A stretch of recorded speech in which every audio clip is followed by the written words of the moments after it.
Good morning बंधुरा आज के आमी आबार नतून आरेकटी ब्लग निये आपनादेर सामने चले एसेछि। आशा करछि जे जेखान थेके आमार भिडियोटा देखछेन सबाई भालो आछेन सुस्थ आछेन। आज के घुम थेके उठे गेलाम सकाल बेलाय। कालके रात्रे जानेन तो आमादेर एखाने भीषण झड़ हयेछे। सन्ध्यार धरुन रात्रि 9टा साढ़े 9टार दिकेई झड़टा एसेछिलो। भीषण झड़ हयेछे, तबे एकदिके शांति कि जानेन तो रात्रिते एकटु शांति मतो एकटु घुमाते पेरेछि, गरमटा एकटु कम लेगेछिलो। तारपर कालके कारेंट ना थाकाते आमी बेशी बासन कुसन धुए राखिनी, ताई आजके अनेकगुली बासन आमार बेसिने जमेछिलो। ताई सकाले उठेई आगे माने एइगुलिके धोआ मेजे कुशे धोয়ার काज करछि। আর জানেন তো এত বাসন দেখে মানে আমি তো প্রতিদিনই রাত্রিতেই অনেক বাসন আমি ধুয়ে রেখে দিই, তাই আমার এত বাসন থাকে না। আর আজকে সকালে ঘুম থেকে উঠে এত বাসন দেখে মানে আমার মাথা খারাপ। যাই হোক, কোনো রকমে বাসন কুসন সবগুলি আমি ধুয়ে নিলাম। জানেন তো আরেকটা কথা হচ্ছে, আমি না বাসন কুসন বেশি ভালো করে মানে ধুতে পারি না, মানে বেশি জোর লাগিয়ে যে পরিষ্কার করে আমি মোটামুটি একটা ধুয়ে নিই, এটা আমার বড় একটা বাজে স্বভাব।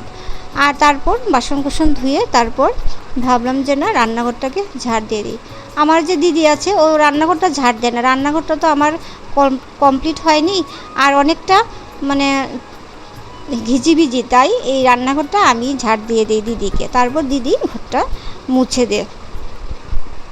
তারপর রান্নাঘর ঝাড় দিয়ে তারপর আজকে রান্না করব হচ্ছে পাট শাক। তাই পাট শাকটাকে কালকে আমার হাজব্যান্ড মানে এনে এটাকে ধুয়ে রেখে দিয়েছিল, জল ঝরিয়ে রেখে দিয়েছে। তারপর সকালে আমি এটা কেটে মানে এরকমভাবে রাখলে মানে কাটতে অনেকটা সুবিধা হয় পাট শাক। না হলে পাট শাক লগে লগে মানে আপনি সাথে সাথে ধুয়ে কাটতে গেলে মানে পিছলা পিছলা হয়ে যায়, মানে কাটতে ভালো লাগে না।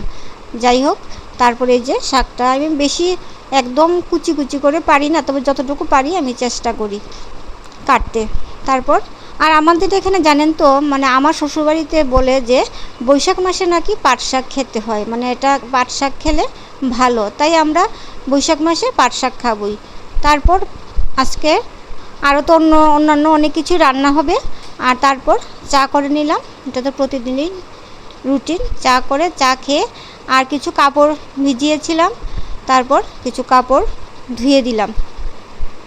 গতকালকেই ভাবছিলাম যে ধুয়ে দেব, না গতকালকে আর সময় করতে পারিনি, তাই আজকে কিছু কাপড় আমি বেড কাভার এই টুকটাক আরও কিছু ছিল বালিশের উষার টুষার এইগুলি আমি একটু ধুয়ে দিলাম। তারপর জানেন তো কালকে আমার মা আমার জন্য কতগুলি ফুলের চারা পাঠিয়েছে। সেটা হচ্ছে সেই ফুল গাছগুলি হচ্ছে দুপাটি ফুলের চারা, গাছগুলি অনেক বড়ই চারাগুলি। তারপর আমি কই না তাহলে আজকে এইগুলি লাগিয়ে ফেলি, না হলে আমার তো আস্তে আস্তে সন্ধ্যা হয়ে যাবে, তাহলে গাছগুলি মরে যাবে আর লাগালে বাঁচবে না। তাই সকাল সকাল একটু দেরি হয়ে গিয়েছিল আমার, মানে এইসব মানে কোনো এক্সট্রা কাজ আমি করতে পারি না সকালবেলা, মানে নিয়ম মাফিক যা কাজ থাকে সেইগুলিকে আমার করতে হয়। যাই হোক, তবু একটু সময় বের করে গাছগুলিকে আমি লাগিয়ে দিলাম। দেখা যাক যদি ফুল ফুটে আগামীতে, তাহলে সেটাও আপনাদের সাথে আমি শেয়ার করব। তারপর বন্ধুরা স্নান সেরে চলে গেলাম ঠাকুর ঘরে। আর ঠাকুরের বাসন কুসনগুলি সব এই যে সুন্দর করে মেঝে ঘষে নিলাম। আর আজকে খুব অনেকগুলি ফুল পেয়েছি জানেন তো, তাই ফুল দিয়ে সুন্দর করে ঠাকুরকে বা ঠাকুর ঘরটাকে সুন্দর করে সাজালাম, সাজিয়ে সুন্দর করে আজকে ঠাকুর দিলাম। কিন্তু আজকে অফিসে যেতে আমার একটু লেট হয়ে গেছে এই সব করতে করতে। যাই হোক বন্ধুরা, আমার ভিডিওটা আজকে আমি এখানেই শেষ করলাম।